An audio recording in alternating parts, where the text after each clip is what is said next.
Hey everyone, Merry Christmas.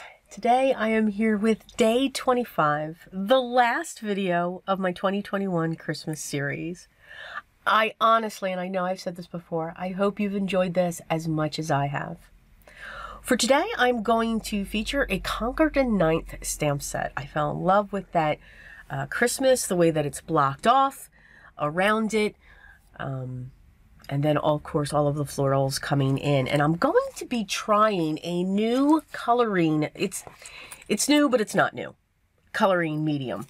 I've introduced it a couple times, but we're going to move into some colors. This stamp set here is called Christmas Florals.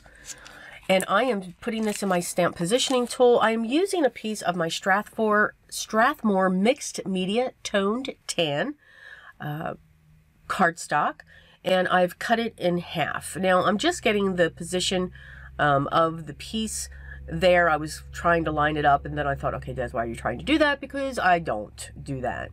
I'm using my ground espresso oxide because it is remember, they are a pigment and a dye ink mixture, and I want this to not dry right away. So I'm using that pigment ability in my favor.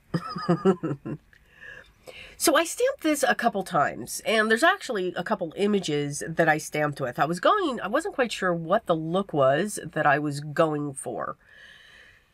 But for this one, I put the gold embossing powder by Recollections, and I put that on the letters. So you can see I'm using my triangle there to just put it specifically where I wanted it. Now I went a little bit too heavy on the bottom, but that's okay. And then I'm coming in around with my clear around the outside because I wanted that brown. So I wanted the sentiment to be gold, and I wanted the outer edge of it to be brown, the color of the oxide. Now, when I went too far into the gold there, I just brushed some of it away, and then I added some more of the clear powder to that. I'm going to heat up my gun, and we're going to heat set this. So the letters are truly, and everything inside where those letters are gold, and then the outside has this brown hue to it. So it kind of blends into each other on the edges, and I really like that. Was looking at that and saying, okay, but what would this look like completely silver? So here or gold. So here I come again. So I wanted to show you both of them, of what they look like. Again, two different ways to stamp the image and emboss the image.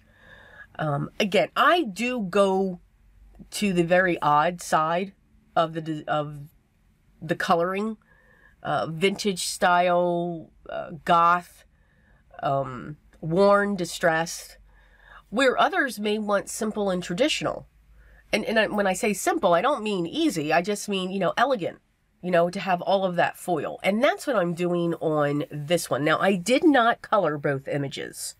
I only colored the one. I just thought I loved this look. Now, for some reason, this one side of the poinsettia did not adhere or take on the embossing powder, and I didn't want to restamp it again. So that one spot I would have to touch up and put that through the with some ink again. Again, I do like the one on the left, and that's the one that I'm going to color, but I wanted to show you both. I am using my Stabilo. I don't know if I'm saying that right. These are chalk pencil pastels. So you have seen me, if those of you that have been here, or maybe you just saw one of the Spellbinder videos that I did for the holidays, it was on black cardstock, and I used a white charcoal pencil. That's what these are. These are charcoal pencils, or, chalk pencils, but it's like a charcoal. So you can see when you put the color down, I'm using a blending stump to blend these colors out. There is nothing beneath them, just the cardstock. This is Desert Storm. It is a smooth cardstock, so I'm testing it. I mean, these work on any type of cardstock, cold press, hot press, smooth, anything. And I just enjoy the colors. Now, I embossed this image, so it was tough because chalk pastels are not going to have a super point. You're never going to get them to a super point unless you really rub them on like a piece of sandpaper to get that. So sometimes to get the color into these areas of the leaves was challenging. So I just put it onto the side and I pushed down just a little bit. I think the next time I would do this image, I wouldn't emboss it. I would just stamp, and then I would, after it was all chalked, I would stamp over it again and then emboss. So I probably should have done that last. Because again, you just don't get these deep points when it comes to these charcoals. And that's what they are. I love the effect. I'm really getting into these, and there's a reason, and there's going to be something that's going to be coming out in 2022 that you'll see, and why you're seeing more chalks coming into play. The white chalk, it is the queen of all of the chalk pencils and charcoals. This pencil can do so much, not even funny. And once this is blended in to those poinsettias, it just makes them pop and softens them so much. What's really nice is this might be a great medium for those that love to color but struggle and feel that they just can't get colored pencils or alcohol markers or anything like that. The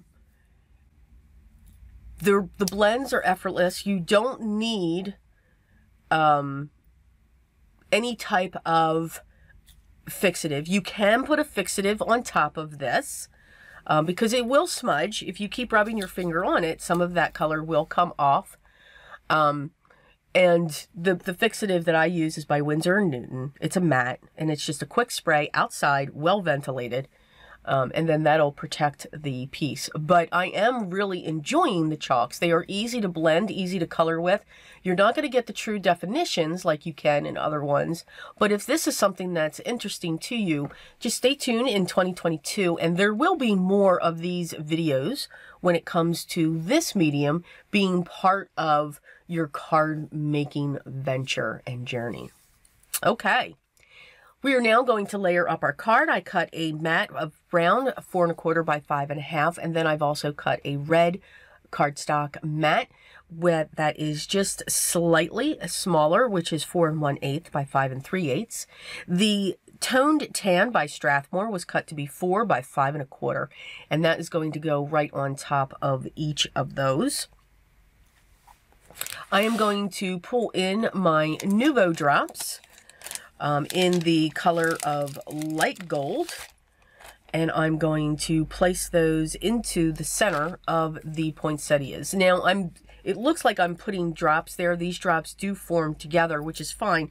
They give the texture of what I'm looking for because there's so much metallic. It actually keeps the form, the shape of the circles that I am putting down. I'm then going to come in with my dark walnut, and I'm going to go where the branches are coming out. Now, you could make those red, you could have made those white. I just wanted to make those brown, keep this a vintage feel when it comes to this card.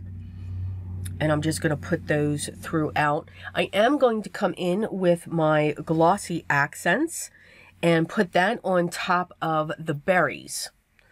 Now, I put chalk in the berries. Now, what's great is the glossy accents did not move the chalk because I didn't know if that was going to move it. You know, sometimes when you put glossy accents on like distress oxides or inks, it will move the color sometimes, depending upon how you work it. If you keep working that, which I do, so I'm usually moving those colors. But these held their shape.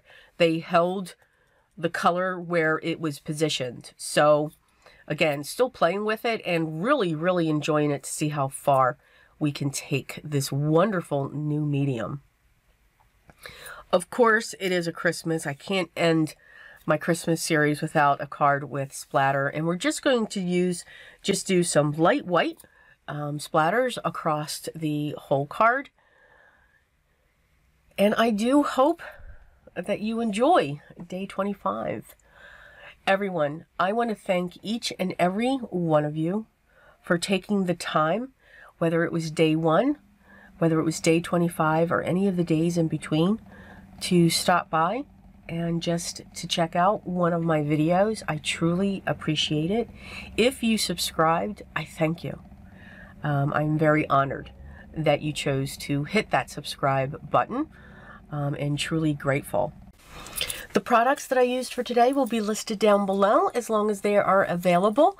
And if you have any questions, make sure you leave those down below and I will get back to you as soon as I can. Enjoy the holiday and Merry Christmas, everyone. It's been an interesting 2021, and I'm sure 2022 will be the same. Always remember, though, what is always the most important to me. Always be creative. And until the next video, guys, take care.